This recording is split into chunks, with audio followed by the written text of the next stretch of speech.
Nous, le problème, aujourd'hui, en tout cas, moi, le problème que j'ai dans les consultations, c'est que les mamans s'accrochent à des protocoles, vont chercher dans les livres des conseils et des méthodes pour allaiter, alors que tout simplement, chaque femme en elle a ses ressources. Et l'objectif du Biological Nurturing, c'est d'arriver à être dans un confort maternel et de laisser exprimer son corps, trouver elle-même la position d'allaitement. Il n'y a pas de position d'allaitement comme on peut l'apprendre dans les livres de Madone inversée, ballon de rugby, etc. C'est assumer ses choix et faire ses propres choix. Et ne pas faire le choix parce que la blouse blanche a dit, ou la blouse bleue, ou la blouse rose, que c'était bien pour mon enfant. Qu'est-ce que moi je veux pour mon enfant ? Qu'est-ce que je sais ? Et où je vais chercher l'information ? Le papa aussi se rend souvent pas compte de l'importance qu'il a et de l'impact qu'il a sur l'allaitement maternel, tout comme la famille. Une famille qui dit ça sert à rien d'allaiter, t'as mal, ça serait mieux que t'arrêtes, le lait en poudre il est très bien maintenant, ça suffit pour pouvoir bien faire grandir nos enfants. C'est des mamans qui vont être tristes, qui vont être dans une certaine culpabilité, des mamans qui vont se dire mais à quoi ça sert que je me donne du mal, parce que parfois c'est douloureux, et on va avoir une baisse de la lactation simplement par difficulté d'éjection sur un problème de bonheur finalement. Salut, bienvenue sur le podcast Génération 120 ans. Je suis Liron Samoun et j'ai un objectif très ambitieux. Vivre jusqu'à 120 ans, en bonne santé et heureux. Qu'on se le dise, c'est challengeant, surtout dans le monde actuel où il devient de plus en plus difficile de prendre soin de soi. C'est pour cela que je vous propose qu'on parte à la rencontre, ensemble, de personnes intéressantes qui ont des choses à nous apprendre pour vivre au maximum de son potentiel, en bonne santé, et ce, sur différents plans. Au niveau de son mental, de son corps, de son environnement et de ses relations sociales. Génération 120 ans est une émission destinée aux personnes ouvertes d'esprit, curieuses et désireuses de vivre leur vie au plus haut niveau de leur potentiel. J'adore découvrir de nouvelles choses qui pourraient améliorer mon quotidien et je fais souvent de belles découvertes que j'ai envie de partager avec vous. Alors c'est parti et bienvenue dans l'émission Génération 120 ans. C'est moi qui démarre ? C'est toi qui fais l'animatrice, non ? C'est moi. Ça, c'est pas mon job, c'est pas possible. Je vous laisse avec Céline qui va nous faire la présentation. La présentation. Bon, salut Céline. Coucou Lirol, ça va ? Ouais, écoute, ça va. Je suis vraiment content. Merci de m'accueillir dans ton bureau à Nice. Comme je te l'ai dit, je suis vraiment content d'être ici, de te rencontrer et de pouvoir parler d'un sujet qui m'est totalement inconnu. Le sujet, c'est l'allaitement et plus particulièrement l'allaitement instinctif, appelé également BN. Donc pas les gâteaux, c'est le premier truc que j'ai pensé, j'ai vu les BN. Non, mais BN pour Biological Nurturing. Exactement. C'est ça, si je me trompe pas. Je t'avoue que je pensais pas un jour que j'aborderais ce sujet dans cette émission, que je m'y intéresserais tout court. En tant qu'homme surtout, parce que pour moi c'est un truc qui est spécifique aux femmes, voilà, et puis chacun son truc entre guillemets.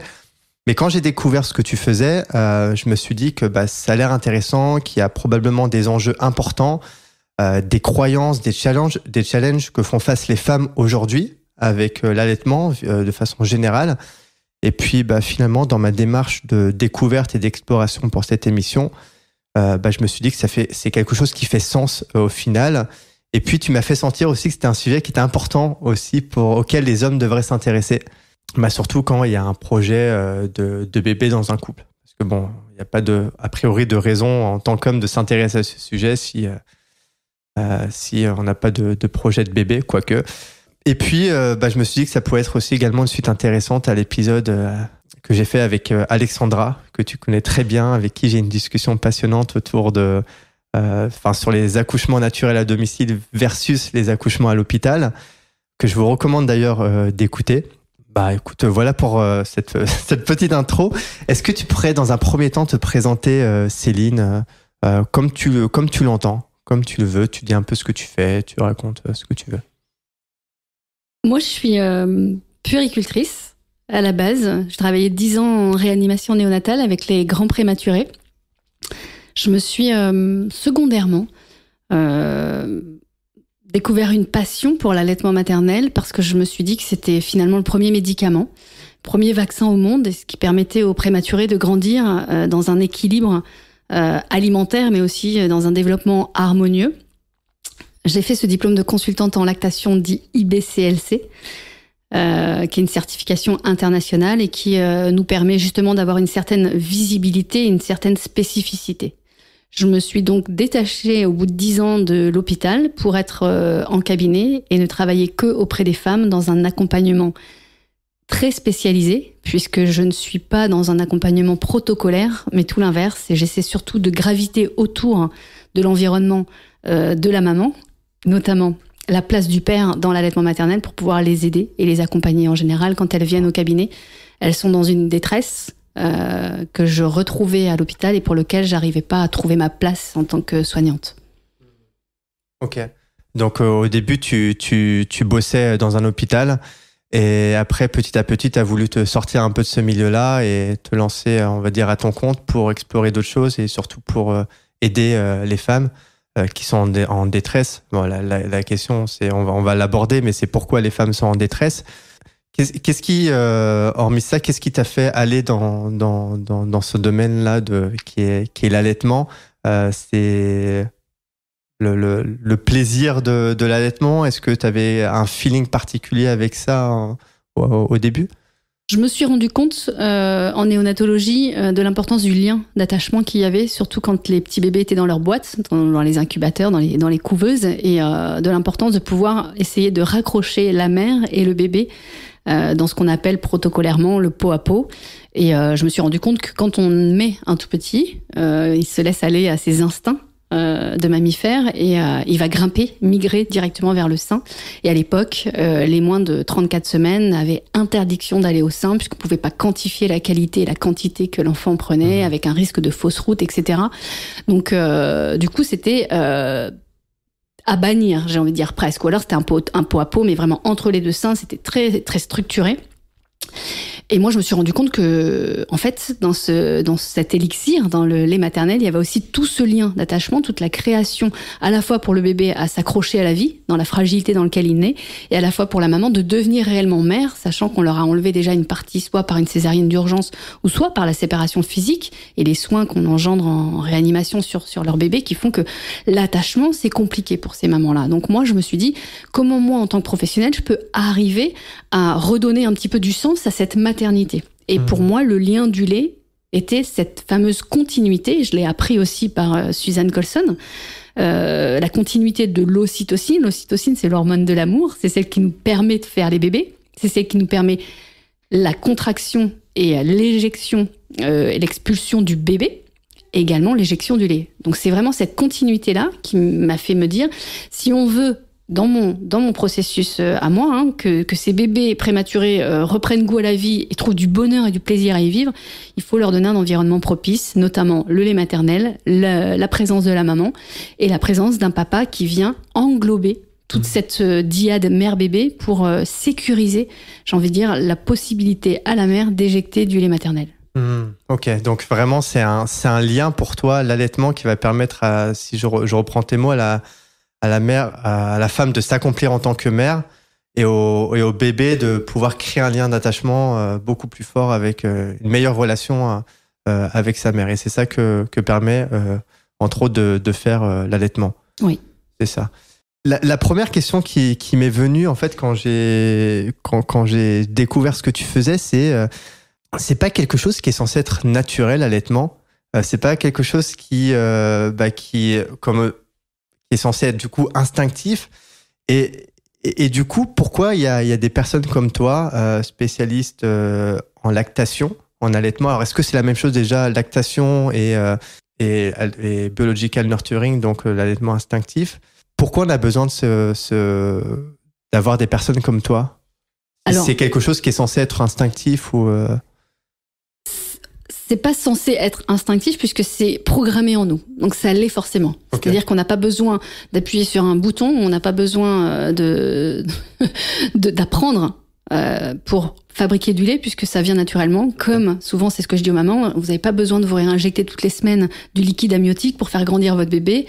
L'allaitement maternel se met en route tout seul. Avant, il y avait des médicaments qu'on utilisait pour couper le lait. Donc c'est vraiment quelque chose qui est physiologique, c'est un processus qui va dans la continuité de la grossesse et de l'accouchement. Juste petite parenthèse par rapport à la spécialité. Donc, il y a des consultantes en lactation et il y a un DU, un diplôme universitaire en lactation humaine. La seule particularité de mon diplôme, c'est qu'on est recertifié tous les 5 ans. C'est-à-dire que c'est un diplôme qui est jamais acquis. Voilà, où on doit se former perpétuellement. Et c'est un diplôme aussi, je dirais, où il y a une notion, malgré tout, d'accompagnement humain et de prise en compte de l'observation que l'on a sur l'allaitement et qu'on n'est pas juste là pour donner des conseils sur quand ça va pas, comment faut faire, etc. On est vraiment sur une approche beaucoup plus globale. Et c'est ce qui se passe. Donc, tous les 5 ans, il y a une mise à jour. Tous les 5 ans, il y a une certification. Alors, au bout de 5 ans, soit par toutes nos formations que l'on donne, que l'on reçoit, on gagne ce qu'on appelle des points SERP, alors en éthique, etc., plusieurs points, 75 points SERP, qui nous permettent de valider des acquis et donc de valider cette certification. Quoi qu'il en soit, au bout de 10 ans, on est obligé de repasser l'examen. Un examen international où toute la population mondiale se retrouve à la même heure, donc en fonction du fuseau horaire, pour passer ce fameux examen. D'accord. Et donc ça, c'est pour la consultante lactation. IBCLCR. Oui. International Board Consultante en Lactation. Bah merci, tu l'as bien dit. Moi, j'aurais pas été capable de le dire. Et du coup, ça va avec ton rôle aussi d'aider les femmes à faire un allaitement instinctif. Pas du tout. Pas du tout. C'est deux choses. Ok, non, mais c'est bien d'être au clair dessus parce que. Je dis pas du tout, c'est pas vrai. Mais en fait, cette spécificité-là, cette spécialisation-là m'a permis de devenir donc consultante en lactation, spécialiste de l'allaitement. On va comprendre à quoi sert une spécialiste de l'allaitement aujourd'hui. Et je me suis spécialisée encore plus par ce fameux biological nurturing, qui a été un concept découvert par Suzanne Colson, par ses études, qui part en fait de l'observation de la mère, de l'importance de créer un environnement propice, un confort maternel du corps soutenu à 100% pour pouvoir libérer cette fameuse ocytocine et donc favoriser l'éjection du lait et donc favoriser la mise au sein. S'il n'y a pas d'oxytocine, il n'y a pas de lait qui sort. Exactement.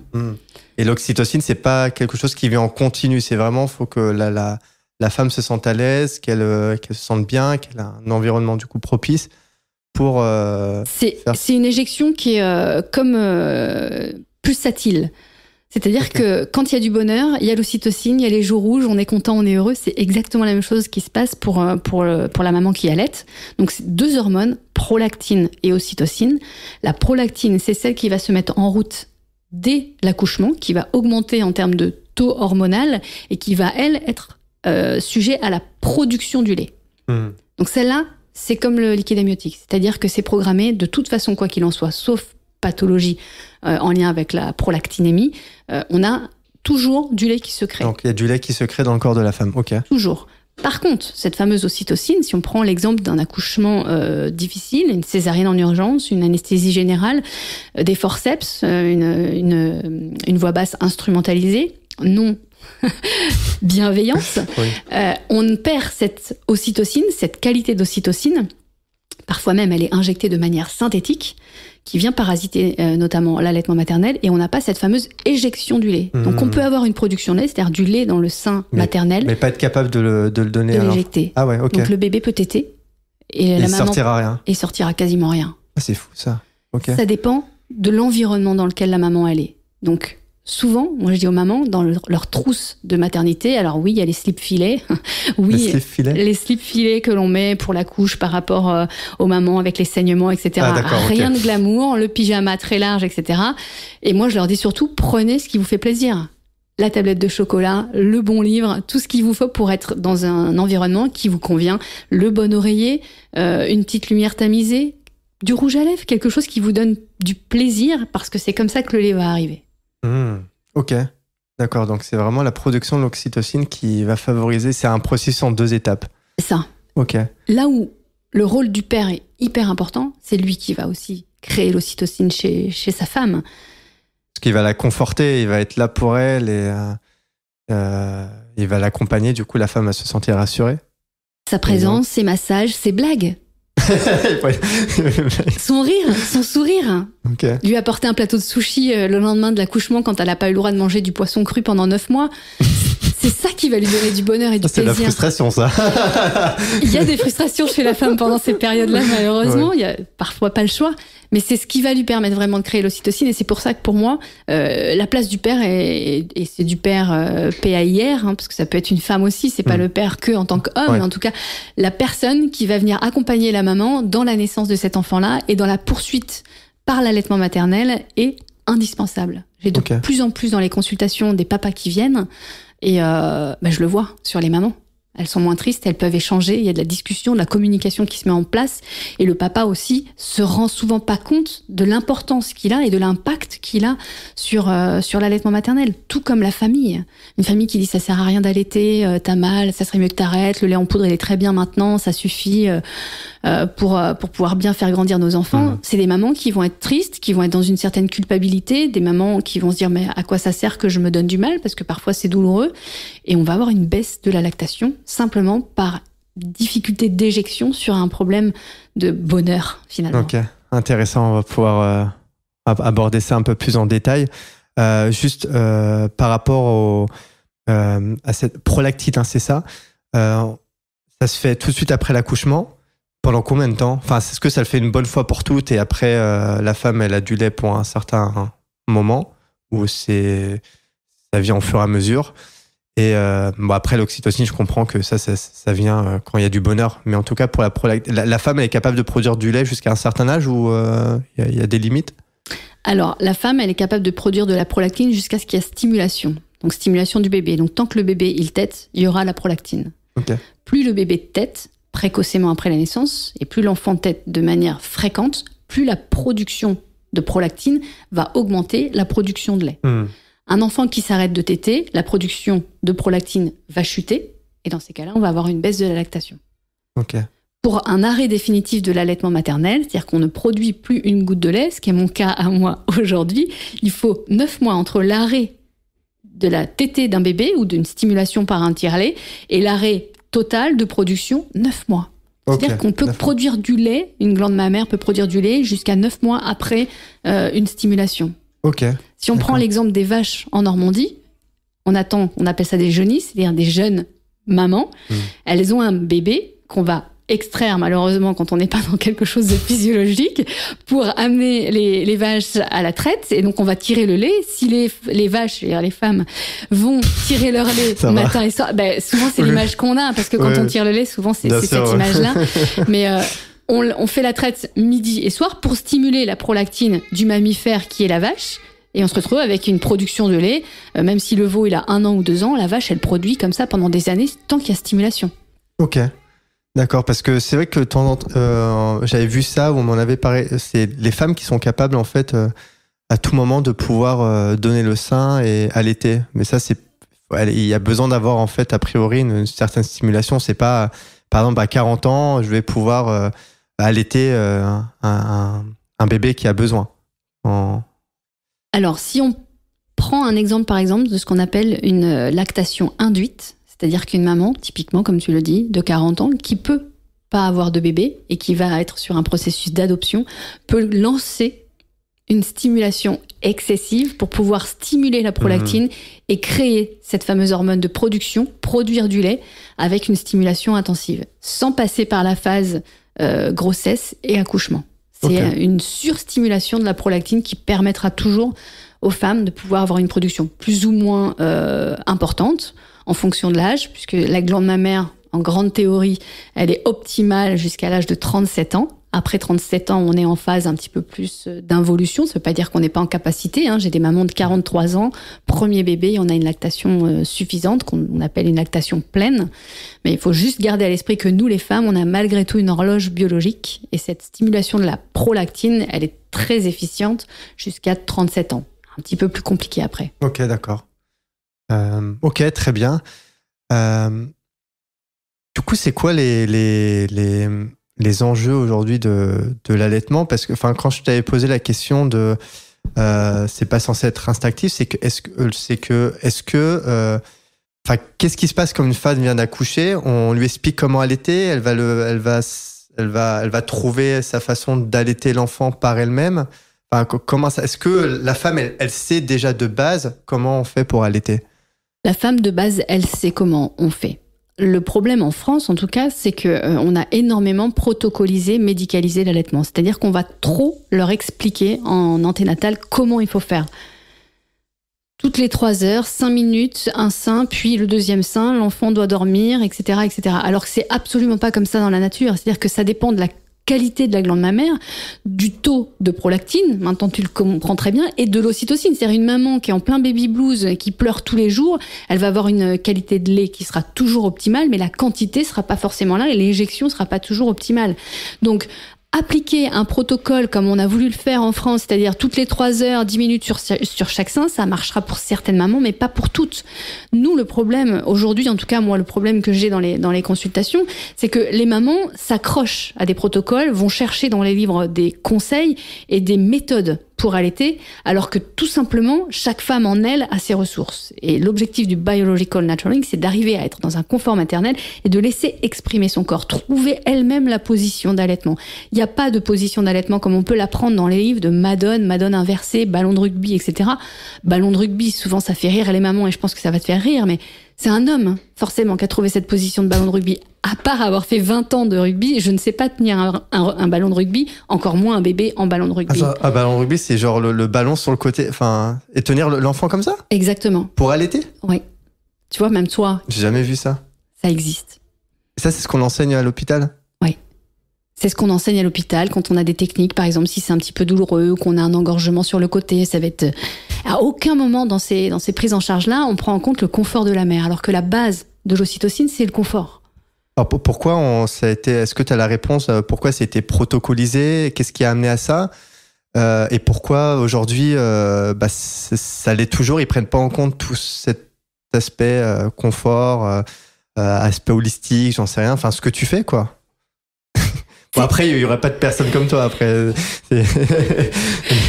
Après, pour faire la continuité avec Alexandra Jugan, c'est la même manière. C'est-à-dire que l'accouchement, pour que ce soit plus simple pour le gynécologue, on a créé une position d'accouchement gynécologique. Ce qui est absolument pas la nature pour être doula et accompagner les femmes dans un accouchement à domicile. Elles accouchent jamais en position physiologique gynécologique. D'accord ? L'allaitement, c'est exactement pareil. On a voulu protocoliser pour pouvoir sécuriser l'allaitement et contrôler l'allaitement. C'est-à-dire que si on sait que l'enfant va avoir tété 5 minutes à droite, 5 minutes à gauche, on peut le cocher sur une case. On peut valider, se dire, OK, ça a été fait, c'est sûr. On va même peser l'enfant avant la tétée, après la tétée pour savoir combien de grammes il prend. Alors que l'objectif, c'est simplement de savoir s'il fait bien pipi, bien caca, ça veut dire qu'il transite, ça veut dire qu'il a reçu quelque chose et qu'il en élimine. Donc ça veut dire qu'il y a même parfois du trop-plein. C'est la seule raison. Objectif aujourd'hui, c'est pouvoir cocher des cases aussi dans un carnet et pouvoir dire c'est OK pour l'allaitement. Donc on a protocolisé en se disant si l'enfant mange toutes les 3 heures, 10 minutes sur chaque sein, on est sûr que l'enfant prendra du poids. Ce qui est absolument faux. Et c'est pour ça que les mamans viennent me voir. Elles me disent pourtant j'applique les recommandations et ça fonctionne. C'est une manière aussi pour le personnel médical de se rassurer, en fait, de se dire c'est bon ou c'est pas bon et de pouvoir appliquer d'autres protocoles si besoin en final. Ce qu'il faut savoir aussi, c'est que la différence entre ce que je fais comme accompagnement, c'est que moi j'y passe des heures avec les mamans et je compte pas mon temps et c'est 1 heure de consultation minimum à l'hôpital pour y avoir travaillé 10 ans. On n'a pas le temps de faire ça. Donc on est obligé de faire du travail un petit peu à la chaîne. Et on est obligé de protocoliser pour pouvoir valider des cases et ne pas parfois avoir le temps quand on s'occupe de 4-5 mamans sur une journée. Moi qui travaillais en réa, le temps que je passe et le plaisir que je prends aujourd'hui à écouter justement et observer les mamans dans leur environnement ou dans leurs histoires de vie, j'ai pas le temps de le faire à l'hôpital. Donc il faut juste que je m'assure que l'enfant il est bien mangé, qu'il est bien fait pipi, bien fait caca et le reste, si ça marche pas, il y a toujours du lait de préparation qui sera là et on pourra mettre un biberon pour compenser cette perte de poids, etc.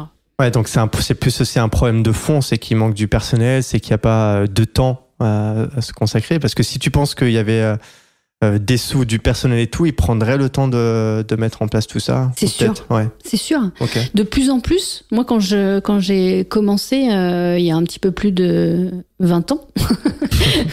Donc c'est vrai, ça fait plus de 20 ans que tu fais ce boulot, quoi. Ouais. Et ça fait plus de 5 ans que je suis vraiment spécialisée et que je ne fais que ça. Mais au début, il y avait pas ou très peu de consultantes en lactation à l'hôpital. Maintenant, il y en a quelques-unes. Moi, j'ai commencé consultante en lactation à l'hôpital, mais il n'y avait pas de place. C'est-à-dire que je devais faire les soins et en plus, si j'avais le temps, je devais faire ce travail d'accompagnement de l'allaitement. J'ai demandé plusieurs fois à avoir des demi-journées, des journées complètes pour pouvoir accueillir les femmes dans un local au sein de l'hôpital pour pouvoir justement leur donner la parole, leur donner du temps et les accompagner dans les difficultés de l'allaitement maternel. Et c'est pas possible. C'est pas possible parce que ça coûte trop cher et parce qu'on a déjà tellement d'autres travail à faire que ça vient se surrajouter en heures sup, sur heures sup. Et au bout d'un moment, moi c'est mon cas, on décroche. Ouais. Ok. Donc, ouais, c'est très protocolaire et finalement, les femmes, par manque de connaissances, s'accrochent à ça. Et d'après ce que tu me dis, c'est que ça fonctionne pas pour toutes les femmes. Et du coup, dans une démarche optimale, faudrait pas forcément faire confiance à ce qu'on nous dit, mais plutôt aller chercher soit les ressources ou demander à des personnes pour nous aider dans cette démarche d'allaitement. Je vois de plus en plus les mamans en anténatale et ce que j'y intègre dans cette heure de préparation, c'est certainement pas des positions et des protocoles, mais simplement expliquer ce que je suis en train de dire, c'est-à-dire comment marche la prolactine, comment marche l'ocytocine, comment on s'installe confortablement et comment le lait va venir. Et il y a une maman, un bébé égale une position et ça sera la leur. Il y a une seule position sera a priori, une fois qu'elle a trouvé la position, ça va être plus ou moins la même pendant toute la durée de... Non, mais ce que je veux dire, c'est que ça va être leur position à eux. Ok. Qui va se varier en fonction du poids, de la grandeur, l'enfant quand il va grandir, la maman, le ventre, la façon dont elle va se sentir. Au début, il y aura peut-être des douleurs abdominales qui petit à petit vont évoluer. Et la maman, tant qu'elle a compris que sa position, c'est la sienne, qu'elle se l'intègre et que ça fait partie de son confort. Moi, souvent, c'est ce que je dis. Je leur dis, comment vous seriez si vous étiez en train de regarder une série sur Netflix pour pas citer pendant 3 heures, vous seriez pas assise droite. Voilà, vous seriez avachie, confortable, avec le petit apéro à côté. Et ben, on fait pareil. Ouais. On prend les petites noisettes, les noix d'acajou, tout ce qui est galactogène. On sirote un bon petit thé ou une tisane d'allaitement et on va s'installer comme si c'était un moment de plaisir et pas un moment où, allez hop, chronomètre, on y va, on se met le bébé en ballon de rugby, la tête dans l'épaule, dans l'axe, etc. Et puis c'est parti. Non, c'est comme quand on est enceinte, quand on s'installe, on n'est pas là en train de se dire où est-ce que je vais placer mon bébé. Il se place naturellement et on va se mettre dans une position qui est confortable pour tout le monde. Mmh. Donc c'est arriver à lâcher prise sur le protocole et sur la façon de faire. Et essayer de plutôt trouver sa propre façon de faire avec le bébé, avec son bébé éventuellement en ce moment et prendre du plaisir. C'est ça. Parce que allaitement, j'ai l'impression que allaitement, c'est pas forcément égal plaisir. C'est ça. Est-ce que ça fait partie des difficultés aujourd'hui pour les femmes que l'allaitement, c'est difficile? Alors notamment, ça fait partie des difficultés, mais ça fait aussi partie d'un grand pourcentage de femmes qui n'allaitent pas aujourd'hui. Ah oui, il y a beaucoup de femmes qui n'allaitent pas ? On est à peu près à 70% des femmes qui allaitent à la naissance. Okay. Et on est quasiment plus qu'à 10% à 6 mois. Ah oui, donc en gros, ouais, c'est entre 0 et 6 mois. Et c'est quoi la durée optimale d'allaitement ? L'Organisation mondiale de la santé recommande et préconise un allaitement maternel exclusif au moins jusqu'à 6 mois. Donc nous, on n'est que 10% en France. Et partiel, c'est-à-dire avec l'introduction d'autres aliments, ce qu'on appelle la diversification, jusqu'à au moins 2 ans. Ok. L'allaitement maternel physiologique, si on reprend la base, nous sommes des mammifères. Là, il est bien assis, Liron. Oui, je suis bien assis, là. Vas-y, je t'écoute. C'est jusqu'à 7 ans. Ah oui, jusqu'à 7 ans, on peut allaiter. Les dents de lait, donc les dents qui sont là jusqu'à ce que la maman allaite, c'est jusqu'à l'âge de 7 ans. Mais qui le fait aujourd'hui jusqu'à 7 ans ? Il y a des gens, il y a des personnes qui le font. Bien sûr. Ce qu'il faut savoir aussi pour la grande population, c'est à 7 ans, c'est pas le même allaitement qu'un petit bébé. C'est-à-dire que l'enfant mange équilibré et de temps en temps dans la semaine, 1-2 fois dans la semaine, vient téter pour récupérer simplement les hormones de croissance et les anticorps pour éviter d'être malade. Et c'est tout. C'est pas de la tétée nutritive, c'est de la tétée plus affective avec un besoin d'hormones de croissance qu'il n'y a pas dans le lait artificiel, dans les laits de préparation. Et tout ce concept, cette batterie immunitaire, parce que la maturation de l'immunité chez un enfant est mature entre 6 et 7 ans, ce qui correspond également à, physiologiquement, un arrêt de l'allaitement maternel. Ça ne veut pas dire qu'il faut allaiter jusqu'à 7 ans.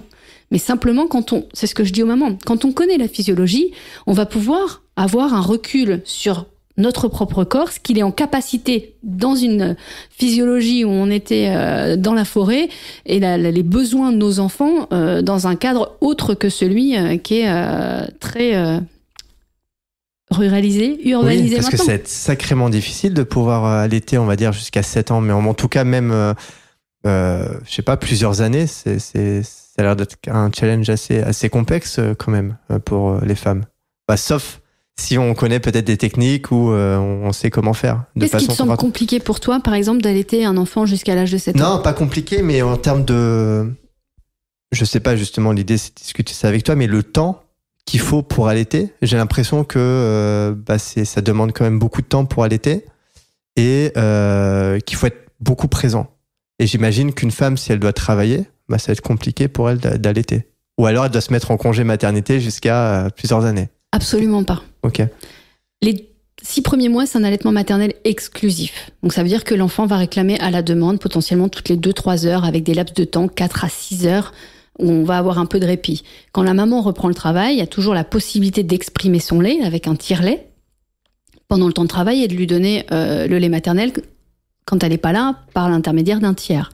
Un enfant qui a 7 ans ou un enfant qui a 2 ans, 1 an, c'est un enfant qui, par exemple, à l'histoire du soir, va se câliner avec maman et va téter pendant l'histoire du soir 5 minutes. Ok, d'accord.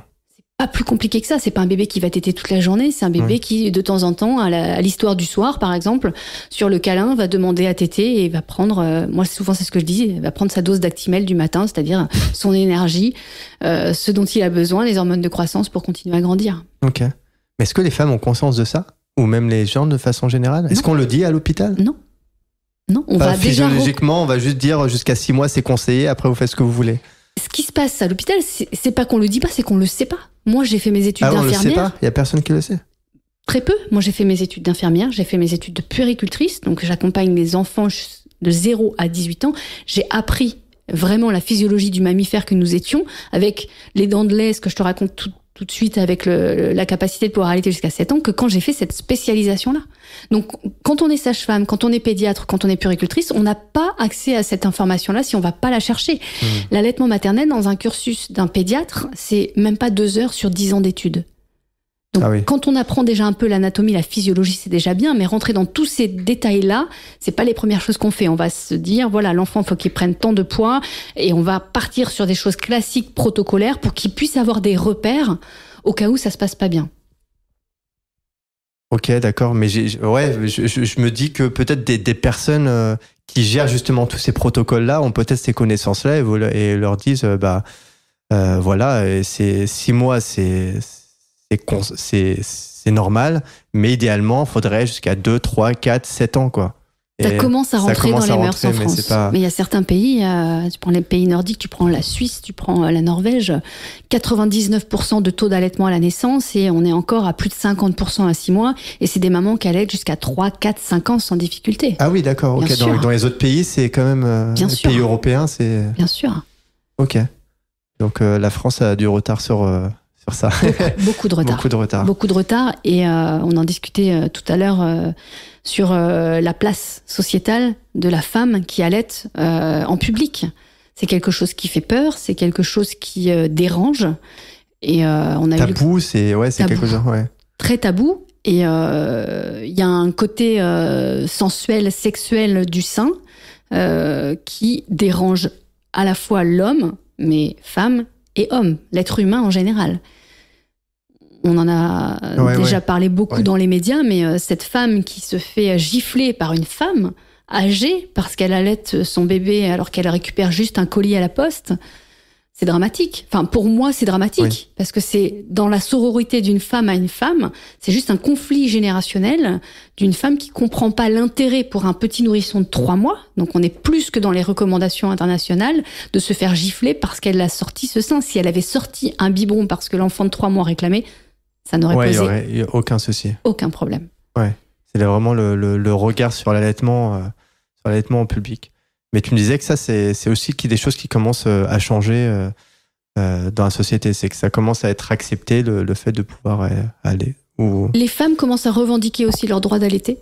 Et par ce diplôme de consultante en lactation, par toutes les accompagnantes en périnatalité, on arrive maintenant à être avec des associations et à être un petit peu plus informés, et nous à former et informer aussi le grand public sur les choix et les droits. Et moi, mon travail aujourd'hui, c'est d'expliquer aux mamans le choix et le droit qu'elles ont de pouvoir allaiter, et notamment dans les entreprises, dans le travail, dans la reprise du travail, où il y a des lois qui leur permettent aussi d'avoir 1 heure d'allaitement sur leur temps de travail pour pouvoir exprimer leur lait, même se déplacer dans la crèche pour allaiter l'enfant, puisque c'est la base nutritionnelle.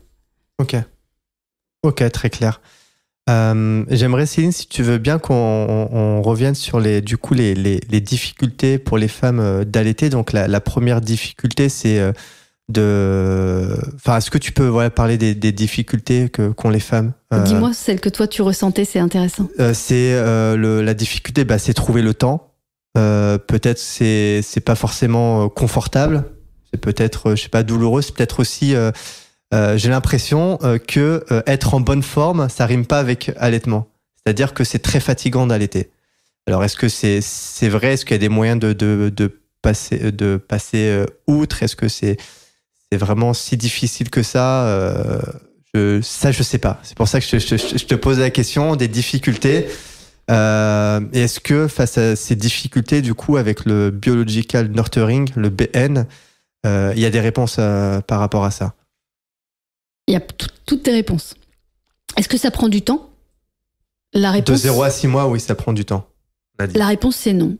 D'accord. Pour la simple et bonne raison, c'est que acheter des bouteilles de lait, acheter des boîtes de lait, aller acheter du biberon, faire le biberon, réchauffer le biberon, laver le biberon, donner le biberon, ça prend beaucoup plus de temps que dégrafer un soutien-gorge, clipser un t-shirt pour mettre l'enfant au sein et téter. Donc en gain de temps, il y a pas photo, je dirais. Ok, ouais, là tu m'as convaincu. D'accord. Okay. La deuxième chose, c'est encore une point de vue hormonal. L'ocytocine, c'est l'hormone du bonheur, donc on n'a pas l'impression de perdre du temps. On a plutôt l'impression de donner de l'amour en barre. Et la deuxième chose, c'est que l'allaitement libère aussi de l'endorphine et de la mélatonine, qui permet à la fois à l'enfant d'avoir un sommeil beaucoup plus profond et réparateur, et permet également à la mère d'avoir un sommeil plus profond et plus réparateur rapidement. Ah oui ? Ok. C'est-à-dire qu'une maman qui allaite, si elle s'endort, elle va rentrer directement dans un sommeil profond, et donc si elle dort 2 heures, c'est comme si elle en avait récupéré 4. Pendant qu'elle allaite ? Exactement. Enfin, pendant la période d'allaitement. Oui, la période d'allaitement, oui, pardon. Le fait d'allaiter va libérer ces hormones-là qui vont lui permettre de s'assouplir et d'aller dans un sommeil profond. C'est pour ça que les papas, souvent, ils ont dormi 4 heures et ils sont au bout de leur vie, et les mamans, elles ont dormi 2 heures et elles ont finalement, et elles me le disent en consultation, elles me disent, mais ah oui, vous avez raison, c'est vrai que lui, il est cramé, il dort. Ouais, ça fait peur, ça. Nous, on a cette capacité-là, grâce à l'allaitement, d'avoir un sommeil qui est plus réparateur sur un temps court. Ok, d'accord. On a un bébé qui est moins malade. Donc on court moins dans les hôpitaux.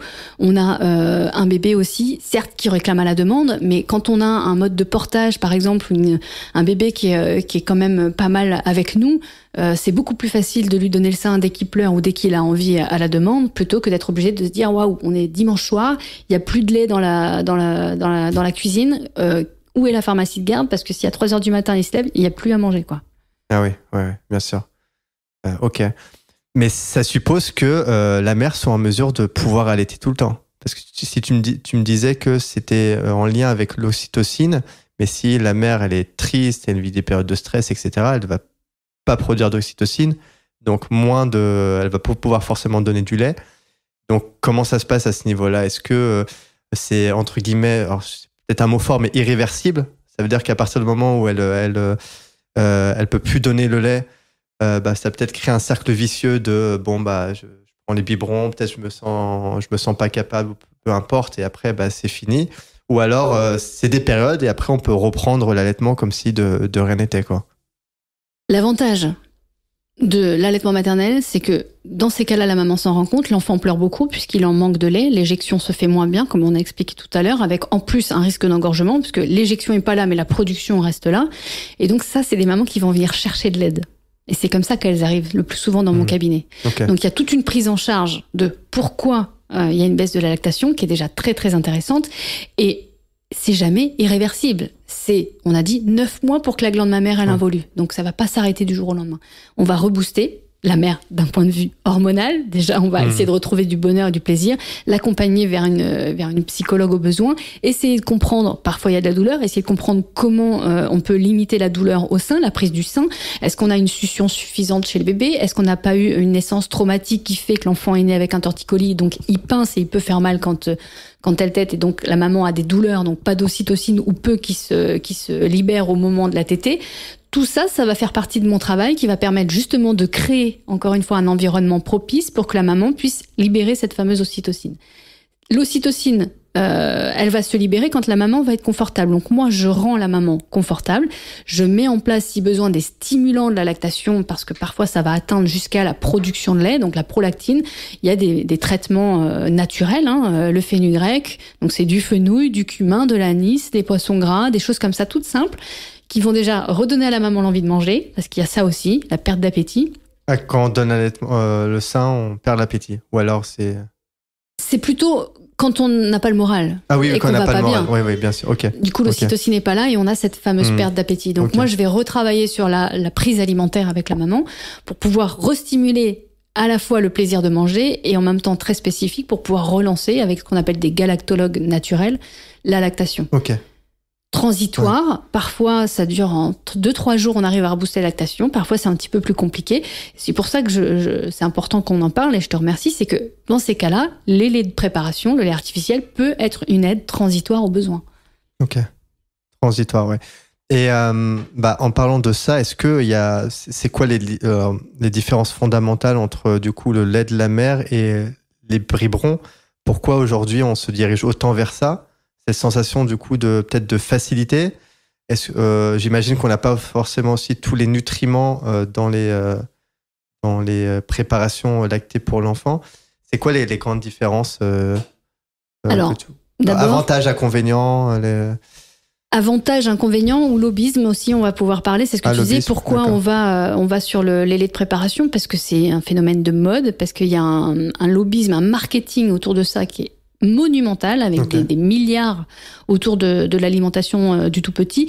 Il y a plein de pétitions en ce moment, justement, parce qu'ils sont en train de faire des études pour les enfants qui sont au lait de préparation pour montrer les avantages, etc., au détriment de l'allaitement maternel. Et il y a tout un travail, et je disais ça à mon conjoint, et c'est assez drôle, c'est que normalement, c'est interdit depuis 1981 de mettre en vitrine dans les pharmacies le lait de premier âge, comme publicité. Ah ouais, d'accord. On regarde. C'est pas le cas. C'est pas le cas. Ça veut dire que dès qu'il y a un problème, il y a toujours la solution du lait de préparation. Alors que la solution, tu l'as compris, c'est plutôt une consultante en lactation ou quelqu'un qui est spécialisé sur l'allaitement qui va vous accompagner pour comprendre les difficultés.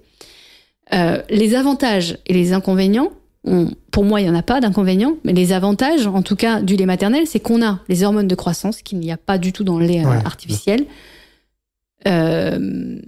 les anticorps. Les anticorps, comme je disais tout à l'heure, c'est le premier vaccin au monde. C'est-à-dire qu'il y a des anticorps qui sont créés par la mère, qui vont être spécifiques à l'enfant par rapport à ses besoins. Un bébé, par exemple, qui a un rhume, qui tète, les bactéries vont arriver et migrer, remonter dans les canaux galactophores, ça s'appelle du sein, qui vont venir activer les warnings au niveau du cerveau pour que le corps de la mère puisse produire des anticorps spécifiques au rhume de son enfant. Ok. Ça, évidemment, tu l'as pas dans le lait artificiel. C'est fascinant. Ouais, il y a juste les choses basiques, quoi, on va dire. Alors, en termes de qualité nutritive, évidemment, maintenant, on est optimal et on subvient. Moi, je suis un bébé biberon. Je suis pas très grande, mais j'ai quand même un peu toute ma tête et je me suis quand même très bien développée avec un lait de préparation. Par contre, en termes d'anticorps, c'est vrai que moi, j'ai été un bébé souvent malade, par exemple. Parce que j'ai pas reçu ces anticorps-là de ma maman. Et quand j'en discute avec ma maman, elle me dit, c'était pas la mode. Ils arrivaient en maternité, ils nous filaient 8 biberons pour la journée, et c'était plus facile, en fait. Et ils nous montraient que c'était plus facile. Ah oui, il y avait vraiment pas cette démarche d'allaitement. Alors que moi, je pensais que, justement, c'était avant, on allaitait et tout, et maintenant, c'est les biberons... Mais pas forcément, du coup. Pas forcément, même encore aujourd'hui, des mamans, quand ça devient difficile et qu'on n'a pas, nous, professionnels de santé, les compétences pour pouvoir accompagner, c'est beaucoup plus facile quand il y a une perte de poids, par peur, et ce que tu disais, par peur du professionnel, de dire, au moins, avec un biberon, on va savoir la quantité qu'il prend et on va être sûr qu'il va grossir. On reste dans les protocoles. Voilà. C'est rassurant. C'est rassurant. Et aussi, il y a un truc, il n'y a pas, j'imagine, aussi entre le biberon et c'est le lien de l'attachement. Est-ce que en donnant le biberon, on a quand même un lien qui se crée entre l'enfant et la mère? Ou c'est peut-être pas le même? Évidemment que oui. Je peux pas dire non, mais c'est pas le même. Et si on entend les mamans, j'ai fait sur Instagram des capsules justement pour donner la parole aux mères. C'est pas explicable en fait ce lien-là, parce que il y a une connexion, il y a ce qu'on appelle vraiment la préoccupation maternelle primaire qui a été décrite par Winnicott et qui est très en exergue chez les mamans qui allaitent, parce que c'est des mamans qui sont en hypervigilance. Les hormones sont là, sont au taquet pour vraiment cibler les besoins du bébé. Un bébé pleure, la mère, elle a déjà le lait qui goutte parce que l'ocytocine se met déjà en application, tout le schéma se met en place. Ce qui est moins le cas avec une maman qui n'allaite pas. On a coupé le lait, donc on a coupé un petit peu ces hormones-là instinctives. Un lien entre, justement, on est moins en mesure d'aider son enfant, enfin son bébé, quelque part Est-ce qu'on est moins en mesure? En tout cas, on est moins vigilant. On le perçoit moins. Voilà, on a moins cet état vigile. On a une perception qui est beaucoup moins. Ok. Et tu sais s'il y a des études qui ont été faites sur les femmes justement qui allaitent ou qui allaitent pas, sur tel ou tel combien de temps, et sur tel ou tel pendant combien de temps, et s'il y a des résultats par rapport à ça? Est-ce qu'il y a des études qui ont été faites qui montrent justement s'il y a des différences entre les femmes qui allaitent, les femmes qui n'allaitent pas, les femmes qui vont allaiter pendant 6 mois. Dans le lien d'attachement? Le lien d'attachement, et même sur du long terme, moyen long terme, l'impact que ça pourrait avoir. Après, c'est difficilement quantifiable, je pense, mais oui. Est-ce qu'il y a des choses qui vont dans ce sens-là? Et notamment sur les femmes qui sont atteintes de toxicomanie ou de choses comme ça, même si les femmes, pour l'avoir vécu et avoir accompagné beaucoup de femmes dans certaines addictions fortes, le lien d'attachement par le lait maternel souvent permet aux mamans de sortir de leurs addictions. Ça, c'est quand même hyper intéressant. Ça veut dire que ce lien d'attachement permet à la fois une évolution de la femme dans la façon de prendre soin d'elle, et l'enfant aussi. On dit toujours qu'un enfant, pour qu'il soit autonome, il faut qu'il s'attache à sa figure parentale pour pouvoir mieux se détacher. Un enfant qui est attaché va plus facilement se détacher. Quand on veut trop mettre un bébé au biberon, dormir toutes les 3 heures, dormir dans sa chambre, etc., c'est des enfants qui développent à terme plus facilement des troubles affectifs, avec des dépendances affectives, par exemple, plus importantes. Ouais. C'est paradoxal. On a voulu les autonomiser dans une immaturité cérébrale et de leur développement alors qu'ils n'étaient pas prêts. Un enfant humain, c'est un bébé qui naît prématurément par rapport à tous les autres mammifères. On est les seuls à avoir le mammifère qui est pas autonome. Il n'est pas capable de manger seul, il n'est pas capable de marcher. Si on prend encore une fois, parce que je suis normande, l'exemple de la vache, le pivot, il sort, il marche et il va pouvoir aller se diriger vers sa source alimentaire. Un bébé humain, on le pose, il va pas ramper pour aller, s'il n'est pas sur le corps maternel. Oui, il est perdu. Il est perdu. Ok. Et donc, pour arriver à cette maturation, il lui faudra 1 an, c'est-à-dire à peu près le temps où il va arriver à la bipédie, donc au moment où il va être à la marche, pour pouvoir devenir autonome. Pendant toute cette période-là, c'est-à-dire qu'il est dépendant physiquement et affectivement de sa figure parentale. Il faut arriver à garder ce lien. En tout cas, c'est indispensable pour... C'est indispensable. Et c'est pour ça que maintenant, les campagnes sont plus pour faire dormir les bébés en cododo, au moins jusqu'à 3 mois, et dans la chambre parentale jusqu'à au moins 6 mois. Alors qu'avant, l'enfant devait commencer à se nourrir à partir... Moi, j'ai eu de la danette à 4 mois ou 2 mois, quand je vois les écrits de ma maman, et je dormais dans mon lit, et j'étais sage, etc. Mais en fait, j'étais frustrée. Et j'avais pas la réponse affective à ce moment-là. Et donc, je me prostre. Je suis prostrée parce que on est des mammifères, c'est comme si j'étais dans une grotte et qu'il y avait tout plein de prédateurs autour. Donc qu'est-ce que je fais? Je me mets en veille et je dois pas faire de bruit. Donc j'essaie de donner un petit peu l'appel, mais s'il n'y a pas de répondant, je me mets en veille. Ok, intéressant, ça me donne envie de poser la question à ma mère. As-tu été allaité? C'est une bonne question. J'ai pas vraiment posé la question, quoi. J'ai jamais posé la question, donc je sais pas. Je vais lui poser la question, on va voir. Je trouve que j'ai que du biberon, et ça va expliquer certains comportements. Le mec, il va très loin après, ça y est, c'est pour ça que je suis comme ça, etc. Tout n'est pas lié, mais il y a certaines choses pour lesquelles, quand même, il peut y avoir un peu un lien. Non, c'est super intéressant. Alors, c'est quoi pour toi la durée optimale, du coup, de proximité avec la mère? Donc, tu disais, par exemple, l'allaitement, dans un monde idéal, ce serait 7 ans. Il y a peut-être une durée optimale qui peut être 3 ans, je sais pas. Et même la proximité avec la mère, dormir avec, être toujours avec la mère, est-ce qu'il y a une durée aussi? Au moins la première année. Au moins la première année. Pour moi, c'est au moins la première année. La chose pour laquelle c'est important aussi, parce qu'il y a les dérives extrêmes dans l'autre sens, c'est-à-dire que à vouloir dormir avec son enfant, à vouloir être sur un allaitement à la demande, moi je récupère des mamans parfois au cabinet où on se retrouve avec des mamans qui sont épuisées. C'est-à-dire qu'elles ont tellement tout donné qu'elles dorment plus, c'est l'enfant qui prend toute la place dans le lit, il tète 50 fois la journée et la nuit, et les mamans, elles s'y retrouvent plus. Il y a un moment donné, pour moi, à partir de 6 mois, où on passe dans ce que j'appelle un allaitement à l'amiable.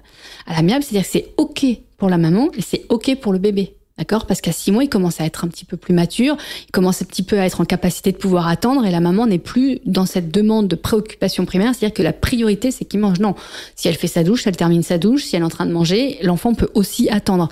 Alors dans les bras de papa, ou être aussi un petit peu dans les pleurs, mais dans des pleurs dites accompagnées. C'est ce que je dis aux parents. C'est-à-dire que un bébé qui pleure parce qu'il veut manger et qui veut le sein, si la maman a décidé de terminer de manger sa mousse au chocolat, elle a le droit d'avoir envie de retrouver sa part de liberté. À partir du moment où l'enfant est dans les bras d'un parent, il va être accompagné dans sa frustration, et il n'y a pas de traumatisme. Par contre, si on le cloue et qu'on le met dans sa chambre à pleurer 3 heures parce que maman a envie de finir le repas, là, c'est un petit peu plus délicat. Envie de finir la série, laisse-moi tranquille. C'est ça. Mais Céline m'a dit qu'après 6 mois, je pouvais garder ma liberté.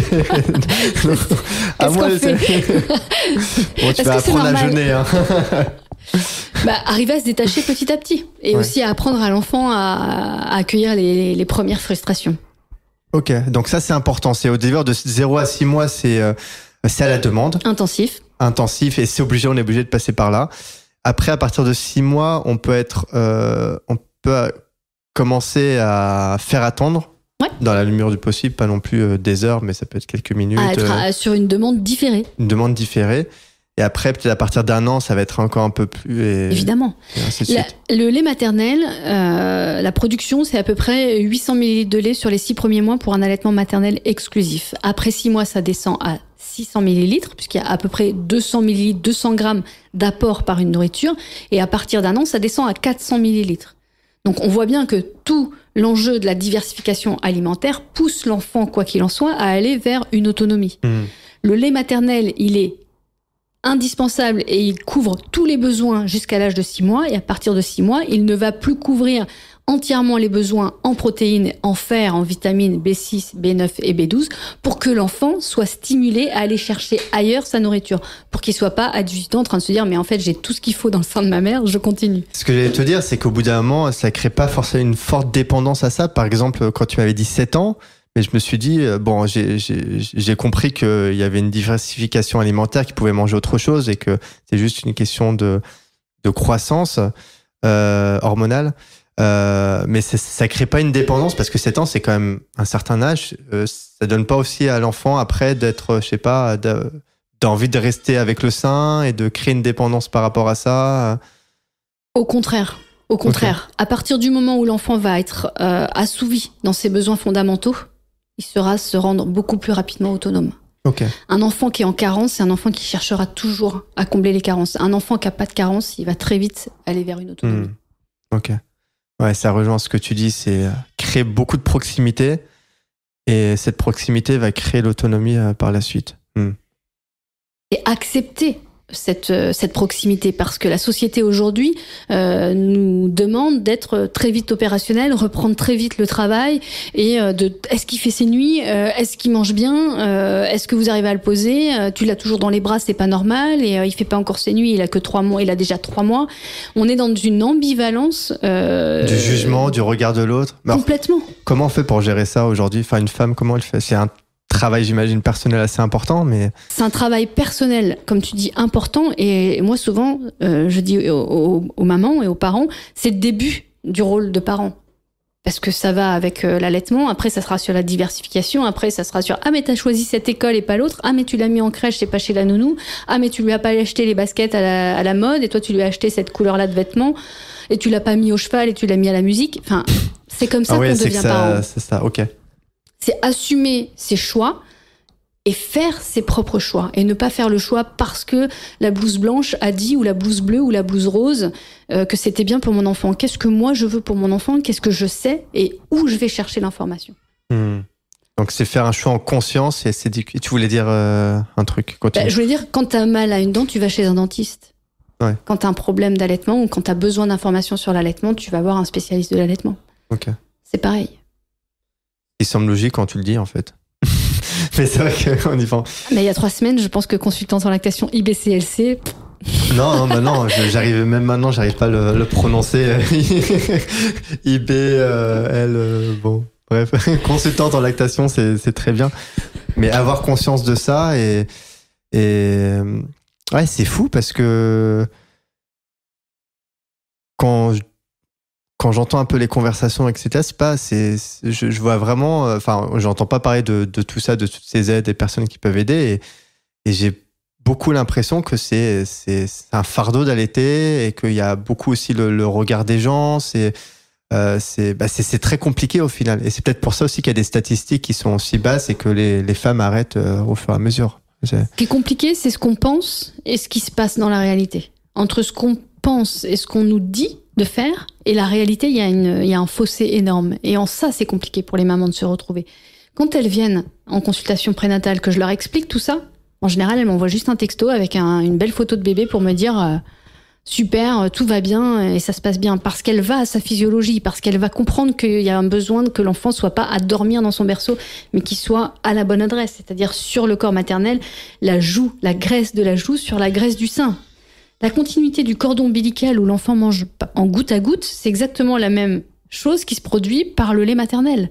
Un enfant, quand on coupe le cordon ombilical, l'enfant n'est plus à un accès illimité à sa nourriture. Donc on va reproduire par la glande mammaire cet accès illimité jusqu'à maturité pour qu'il puisse ensuite avoir des périodes de jeûne, etc. Quand les mamans, elles comprennent ça, elles comprennent que celle qui vient la voir, la sage-femme, à 3h du matin et qui lui dit non mais là c'est pas normal, il devrait dormir dans son berceau et ça fait déjà 3 heures qu'il pleure, c'est parce qu'il a faim. La maman, elle va dire oui, ok, j'ai compris. Mais moi, c'est pas ce que j'ai compris de ma physiologie et j'entends que mon corps, il réclame à ce que mon bébé aille au sein maintenant. Ouais. Donc, c'est se réapproprier son corps en tant que femme et se réapproprier l'instant et s'éduquer, essayer de lâcher, donc on a dit les protocoles et essayer de comprendre ce qui se passe avec son bébé en ce moment. Et ça me fait penser, enfin, quand tu dis ça, est-ce que du coup, parce que j'imagine la nuit, on se réveille souvent. Une femme doit se réveiller souvent pour donner l'allaitement. On a dit à 3 heures, enfin toutes les 3 heures, etc. Mais dans ce que tu dis avec l'allaitement instinctif, est-ce que tu peux juste laisser le bébé sur toi et toi tu dors tranquille et lui il mange quand il veut? Si on est dans une position confortable, on est dans une position sécuritaire et la maman peut se laisser aller à son sommeil beaucoup plus facilement. Une maman qui va lutter contre le sommeil, on lui dit faut surtout pas vous endormir au sein et qui va se mettre dans une posture droite pour surtout pas s'endormir, c'est elle qui va se réveiller avec un bébé qui potentiellement est tombé du lit, ou alors elle peut l'avoir écrasé. J'ai travaillé quasiment 10 ans en néonatologie proche du centre de mort subite et les enfants ne meurent pas au sein, mais meurent parce que les mamans sont pas installées confortablement. Ah ouais.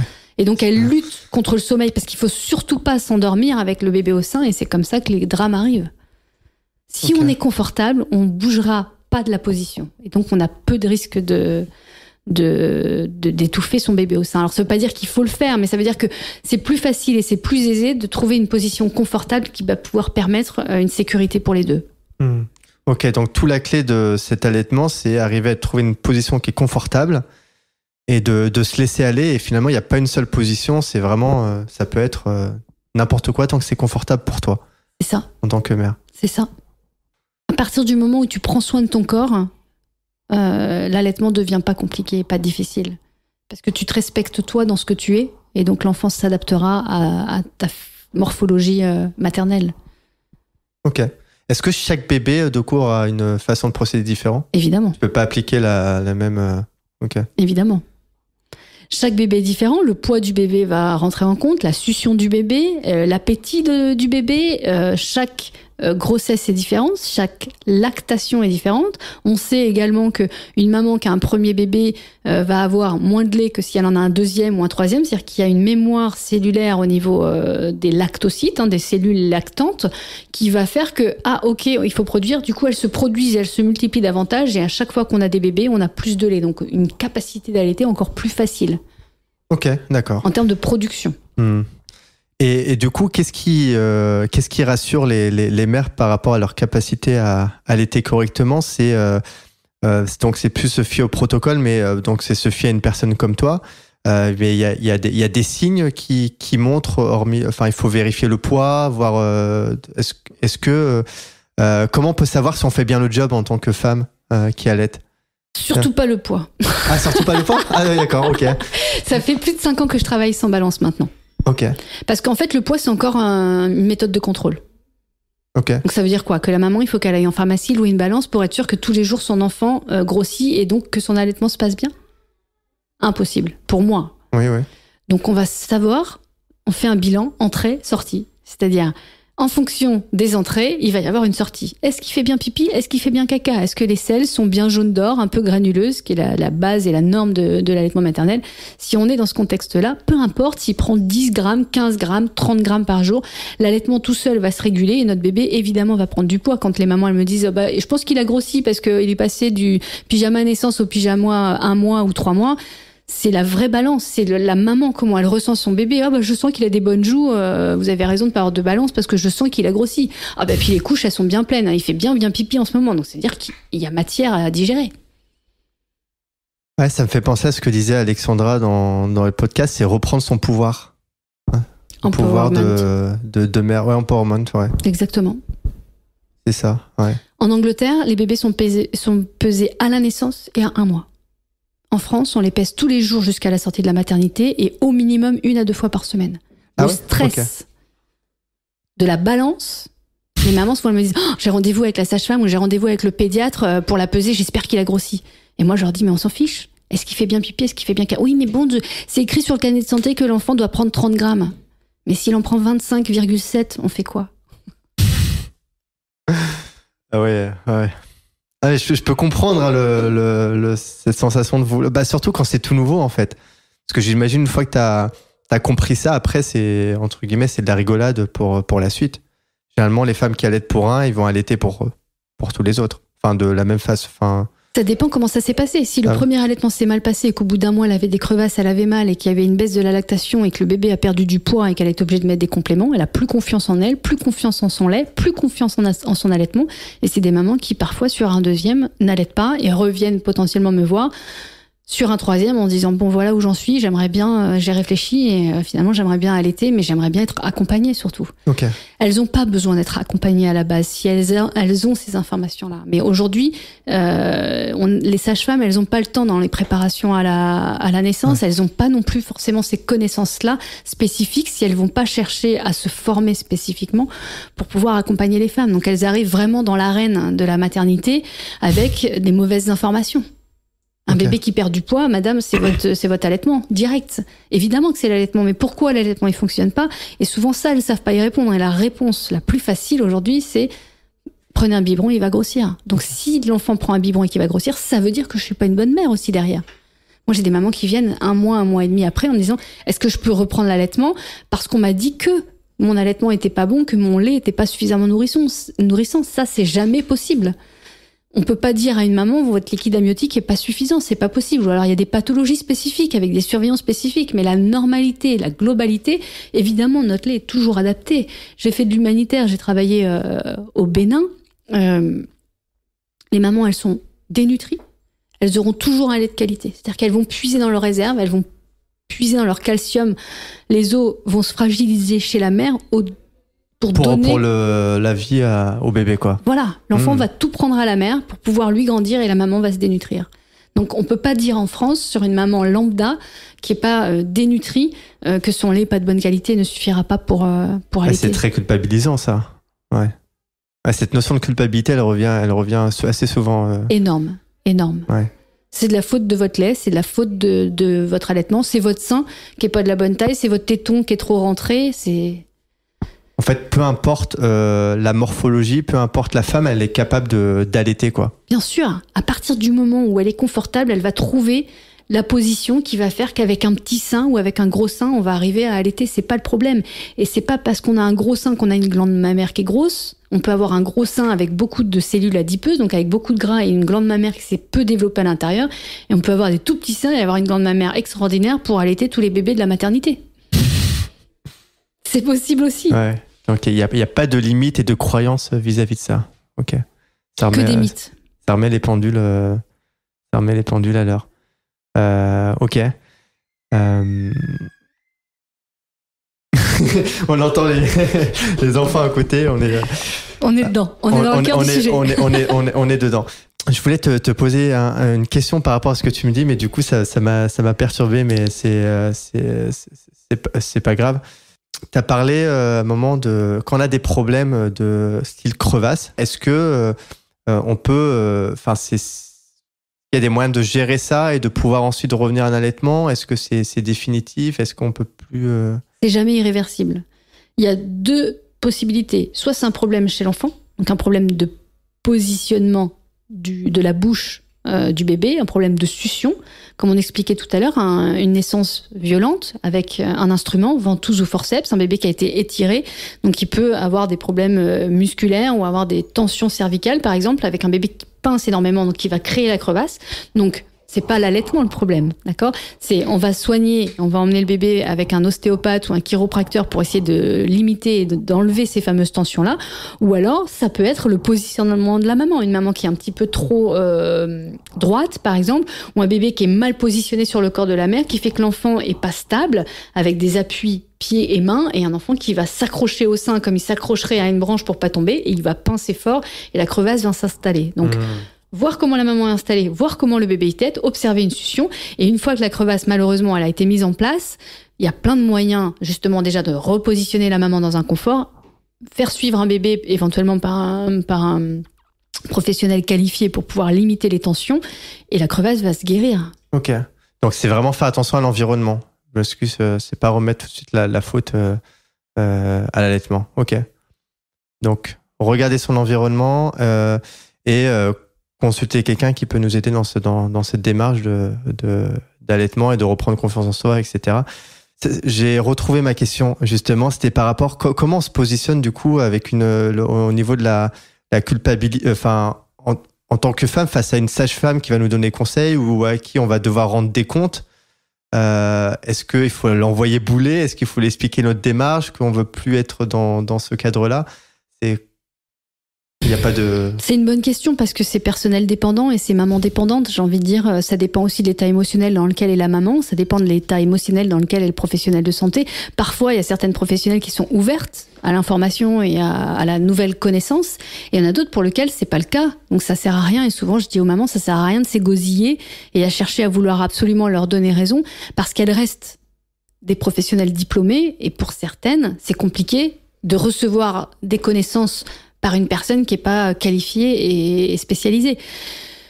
L'objectif, c'est qu'elles gardent leur objectif en tête. Pour moi, c'est ça. Qu'elles ne soient pas obligées de se sentir à vouloir faire comprendre aux professionnels qu'elles ont raison. C'est juste de faire passer leurs paroles et leurs besoins. Okay. Et souvent, je dis aux mamans, elle me dit, oui, mais si elle veut absolument, vous dites oui. Oui, ok. Je vais le faire. Et puis, vous faites réellement que ce que vous voulez. Vous n'êtes pas obligé d'être dans une persuasion. Okay.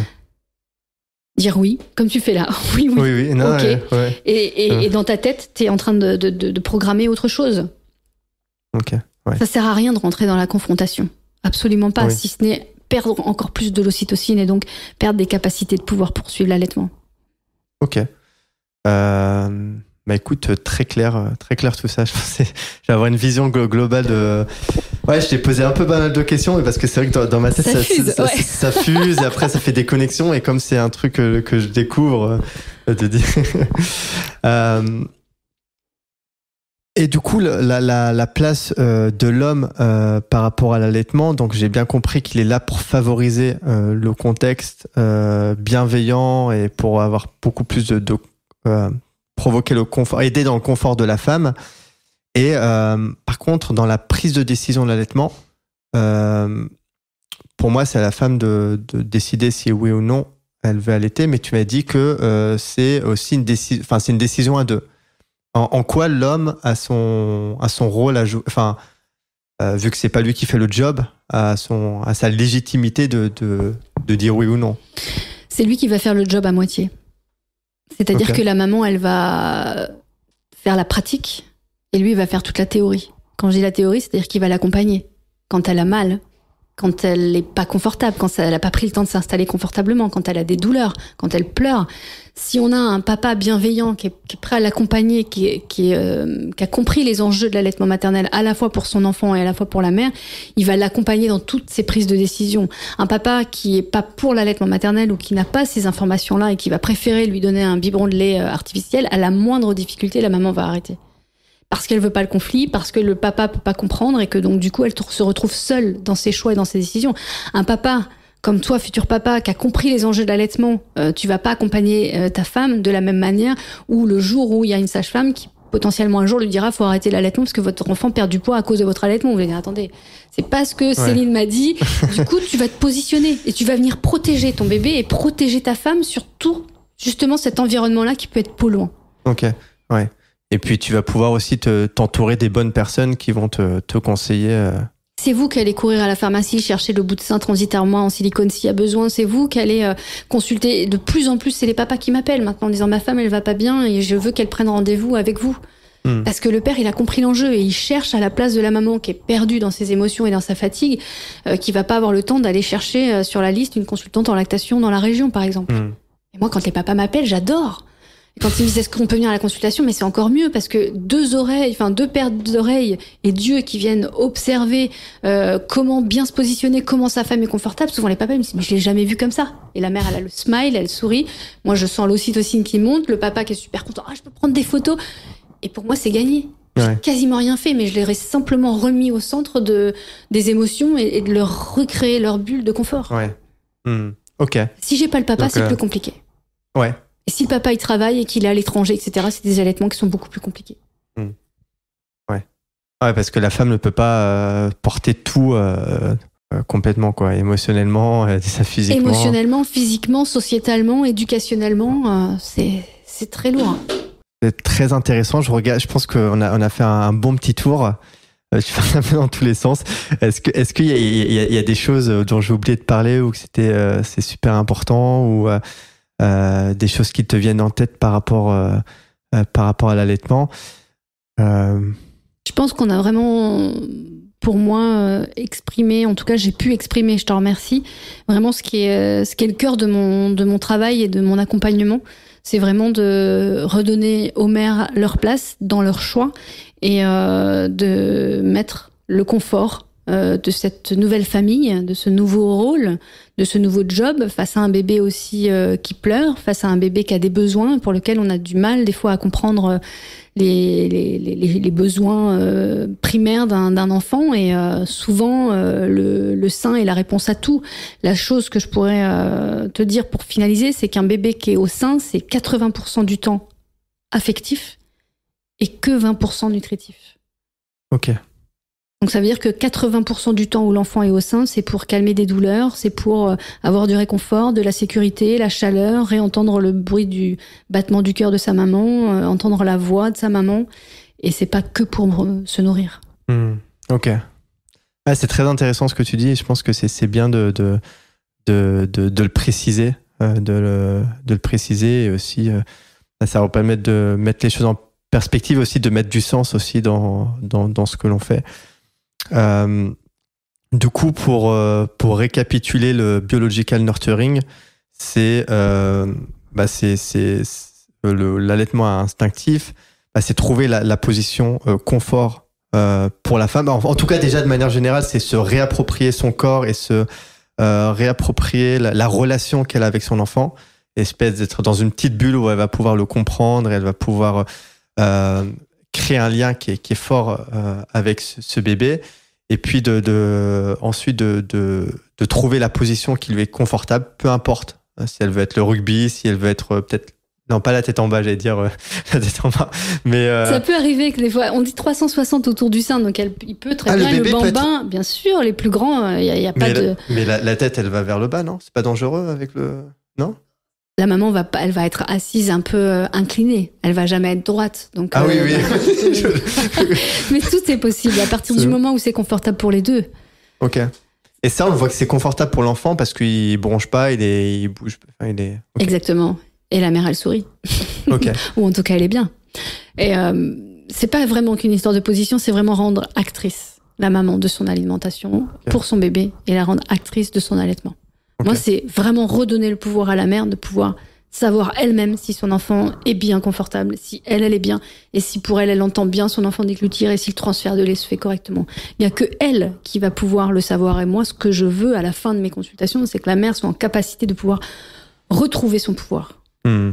Ouais, c'est ça, de pas laisser le monde extérieur, en tout cas, laisser son pouvoir à l'extérieur de décider ce qui doit être fait avec le bébé, parce que finalement, il n'y a pas de recette unique. Chaque bébé est différent, chaque mère va être différente, et donc c'est aberrant de ce que je retiens de la conversation d'appliquer un protocole le même pour tout le monde, quoi. C'est comme si on habillait tout le monde en XL ou en XS. Impossible. Ok. Très clair. J'ai bien résumé, c'est ça le... Parfaitement. Ok. Comment une femme, si elle veut, elle a écouté ça, elle veut se mettre dedans, j'ai décidé de reprendre mon pouvoir en main, serait quoi ou en tout cas le père, ou peu importe la personne qui va écouter ça, ils veulent reprendre ce pouvoir en main, c'est quoi la première étape? C'est aller voir quelqu'un, s'éduquer sur le sujet, comment tu vois c'est quoi la première chose que tu dirais justement à une femme qui veut... Moi, je dirais, c'est de retracer déjà eux-mêmes leur propre histoire. Où sont les problématiques et quelles sont les problématiques avant de vouloir essayer de trouver des solutions. Essayer de voir qu'est-ce qui fonctionne réellement pas aujourd'hui dans l'allaitement maternel. Est-ce que c'est la douleur? Est-ce que c'est le bébé qui pleure trop, etc., etc. Et d'essayer de trouver par eux-mêmes déjà les informations.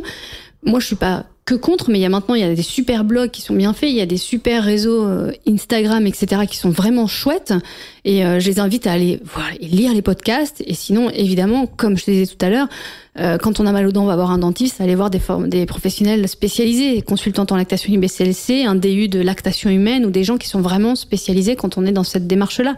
Et avant tout, trouver des professionnels, et souvent, c'est ça aussi, les mamans, elles disent, en fait, elles viennent chercher aussi une personne, elles viennent chercher quelqu'un qui va les comprendre dans leur démarche, et qui va pas leur copier-coller un protocole de nouveau.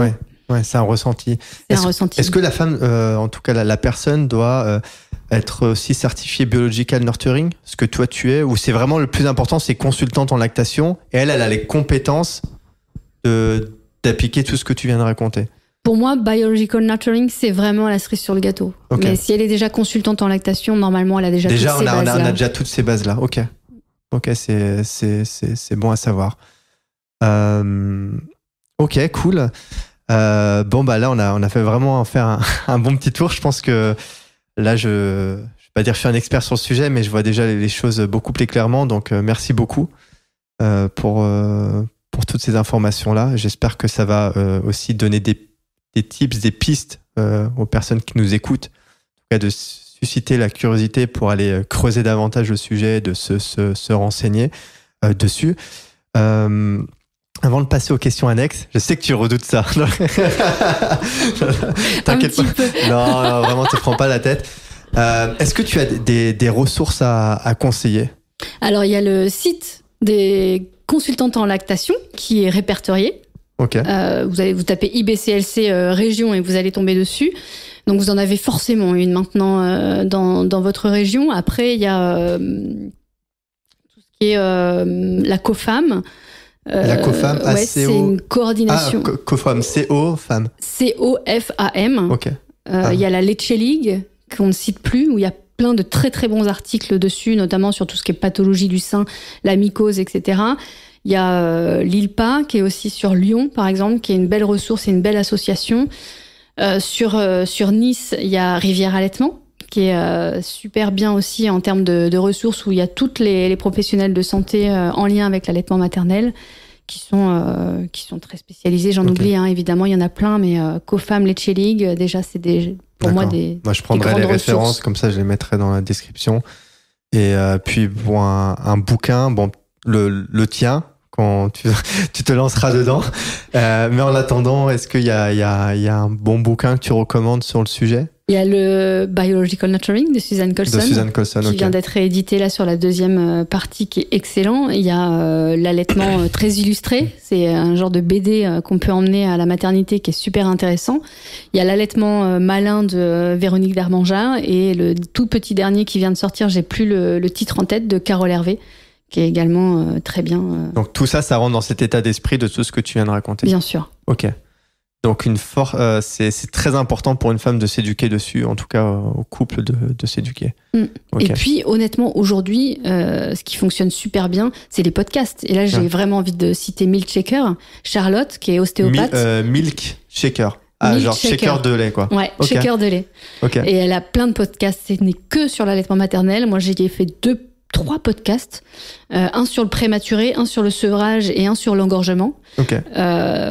Franchement, c'est une mine d'or. Ok, d'accord. Bon, on va mettre ça aussi. Milk Shaker, pas mal, j'aime bien. Il y a la matrescence aussi, avec Clémence. Redis ça La matrescence. Ah, la matrescence, ok, d'accord. Il est très très connu aussi. Mais là, ça parle beaucoup plus maternité générale. Il n'y a pas que du sujet d'allaitement, il y en a un petit peu. Mais c'est un petit peu dans toute cette parentalité bienveillante, etc. École Montessori, on a plein de choses autour de la maternité et de devenir parent.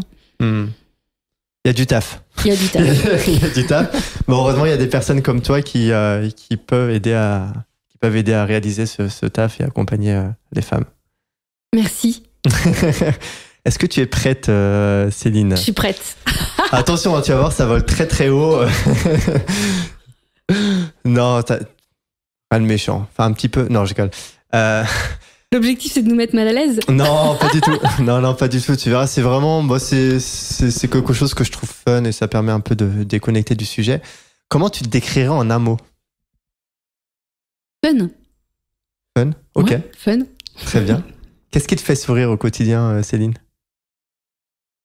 La beauté de la vie. Vraiment. Tous les jours, hein.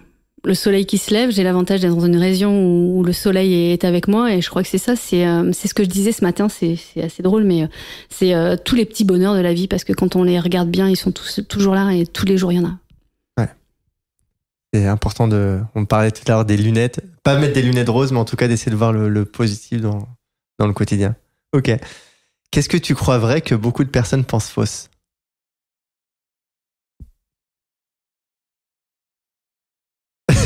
Waouh. Là, c'est pas une croyance que tu as et qui est peut-être impopulaire ou lorsque tu parles de ça, on te dit mais non, tu fais fausse route. Moi, s'il y a rien qui te vient, c'est pas grave. Hein. T'as le droit de dire Joker. Si. Non, je vais le trouver, mais ça va être un petit peu long parce que dans la tête, là, j'ai quelque chose, mais que je n'ai pas envie de dire. D'accord, bah, ne le dis. Franchement, je sais pas, je vais peut-être le dire. Non, je vais pas le dire. Joker. Gros teasing, là. Bon, tu me le diras en off, alors. Ça marche. Si tu étais dans les nuages avec un gros panneau d'affichage et que tu as la possibilité d'écrire un message pour le diffuser au monde, ce serait lequel, ce message? Faites-vous confiance. Ok. Si tu pouvais remonter dans le temps et parler à toi, enfant, ou en tout cas ado, qu'est-ce que tu lui dirais? T'inquiète pas. T'inquiète pas, ça va aller. Ok. Je suis là. C'est important. Pour soi, être là pour soi avant tout. Tu pouvais avoir un super pouvoir, ce serait lequel, Céline? Celui de vraiment mettre en place l'égalité homme-femme. Ok. Quelles est la leçon la plus importante que tu as apprise dans ta vie?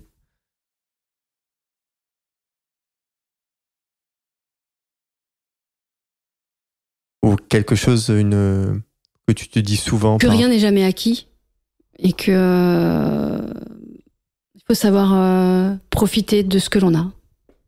Ok.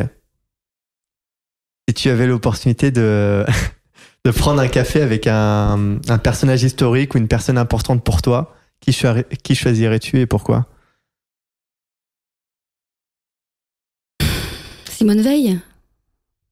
Pourquoi? Parce que par rapport à ce que tu viens de dire avant... Ouais, exactement. Et puis la place qu'elle a pu redonner aux femmes, et notamment aussi sur tout ce qui est avortement et liberté d'expression. Ok. Ouais. D'accord, très bien. Et encore 10 questions. Non, je rigole. Je vois son visage se décomposer. J'ai bon, t'as fini là? Non, dernier conseil, si tu avais un conseil pour rendre le monde meilleur, ce serait lequel? Eh ben, mettez des lunettes roses. Mettez des lunettes roses, voilà. Là, tu ouvres le tiroir avec plein de lunettes roses. Ok, super. Écoute, merci Céline. Donc Céline Bourganeuf, je prononce bien. Céline Bourganeuf. Merci beaucoup pour cette conversation, pour cet échange. Merci à toi. Trouvé très intéressant.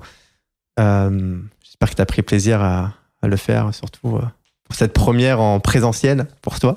Je suis pleine d'ocytocine. Ah, pleine d'ocytocine. Bon, parfait. Le job il est fait. Non, vraiment, merci beaucoup. C'est très, très intéressant. Comme je l'ai dit juste avant, j'espère que ça va pouvoir donner des tips, des pistes et que ça va pouvoir permettre aux femmes de reprendre ce pouvoir-là. Moi, je me dormirai moins bête ce soir. Et puis, ça permet aussi d'ouvrir l'esprit sur autre chose. Pour toutes les personnes qui ont écouté jusqu'ici, n'hésitez pas à aller voir les travaux de Céline. D'ailleurs, où est-ce qu'on peut te suivre? On peut te suivre quelque part? CélineBourganeuf.com, okay. Sur Facebook et sur Instagram, Céline IBCLC. Ok, je mettrai tout ça dans la description. N'hésitez pas à aller voir. J'ai trouvé ton site très beau d'ailleurs. Merci. Voilà. Tu fais des très belles photos aussi parce que tu es passionnée de photos. Je suis passionnée de photos d'allaitement, et je travaille aussi en lien avec Bertie Pix, qui est une super photographe sur Nice et qui a participé activement à mon site internet que tu as aimé. Ouais, non, il est vraiment classe. Et puis, écoutez, si vous avez apprécié l'épisode, partagez-le autour de vous, mettez une note positive, 5 étoiles, parce que ça aide beaucoup. Ça aide aussi à faire découvrir le contenu à d'autres personnes, des personnes qui n'auraient pas a priori conscience de ces styles de sujets. Et puis voilà, je vous dis au prochain épisode. Et puis écoute, merci Céline, et au plaisir d'échanger avec toi. Au plaisir d'échanger également avec toi. Et merci d'avoir fait le déplacement. Avec joie. C'était un plaisir pour moi. Merci. À bientôt. À bientôt. Super, merci beaucoup d'avoir écouté cet épisode de Génération 120 ans jusqu'au bout. J'espère que cet épisode vous a plu. Si c'est le cas, comme c'est un tout nouveau podcast, j'ai 2 choses à vous demander. La première, c'est de me laisser une note 5 étoiles avec un commentaire positif sur Apple Podcast ou d'autres plateformes, car ça m'aide beaucoup et surtout ça permettra à d'autres tout comme vous de profiter de ces discussions enrichissantes. Ensuite, si vous avez des commentaires, des retours à me faire, n'hésitez surtout pas. Ceci me permettra de progresser et vous proposer quelque chose de toujours plus qualitatif. Merci encore pour votre attention précieuse et je vous dis à très vite pour un épisode de Génération 120 ans.